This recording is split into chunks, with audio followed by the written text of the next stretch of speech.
இந்த விநாயகர் சதுர்த்திக்கு பரபரப்பா மார்னிங் தம்பி குட்டியோட யூரின் துணியை துவைக்கிறதுல இருந்து டே ஸ்டார்ட் ஆயிடுச்சுங்க. அதுக்கப்புறம் தான் வாச தெளிச்சு கோலம் போட்டு வீட்டுக்கு மாப்பு போட்டு பெரிய குட்டியும் குளிப்பாட்டி சின்ன குட்டியும் குளிப்பாட்டி நானும் ஃப்ரெஷ் அப் ஆயிட்டு மார்னிங் டிஃபனுக்கு ரெடி பண்ணி தம்பியை சாப்பிட வச்சுட்டு கிச்சனுக்குள்ள போன நான் தாங்க. கல்லையை வேக வச்சுட்டு லஞ்சுக்கு உளுந்த வடை, பாயசம், அப்பளம், சாம்பார், ரசம், முட்டைக்கோஸ் பொரியல், உருளைக்கிழங்குன்னு ரெடி பண்ணிட்டு சைட்லயே கொழுக்கட்டைக்கு மாவுமே ரெடி பண்ணி கூலாக விட்டேன். அப்பாடின்னு கீழே உட்காந்துட்டேங்க. என்ன வேலை முடிஞ்சிருச்சுன்னு பாக்குறீங்களா? வேலைலாம் முடியலங்க. கொழுக்கட்டைக்கு தட்டுறதுக்காக கீழே உட்காந்தேன். கொழுக்கட்டை கையாலேயே இது மாதிரி தட்டிட்டு இருந்தேன். தம்பி குட்டி பாத்தீங்கன்னா எனக்கு ஹெல்ப்புக்கு வந்துட்டாரு. அவன் இந்த கொழுக்கட்டை அச்சு இங்க இருக்குன்னு சொல்லி அங்க இங்க தேடி புதுசா இருந்ததை கண்டுபிடிச்சு எடுத்து கொடுத்துட்டான். அப்புறம் நாங்க அச்சுல வச்சு கொழுக்கட்டையும் ரெடி பண்ணி வேக வச்சாச்சு.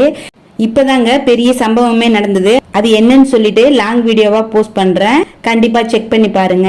கொழுக்கட்டை வேக வச்சுட்டு சாமியுமே கும்பிட்டாச்சுங்க. அவ்வளவுதாங்க. நம்ம சேனலுக்கு ஒரு லைக் அண்ட் சப்ஸ்கிரைப் பண்ணி சப்போர்ட்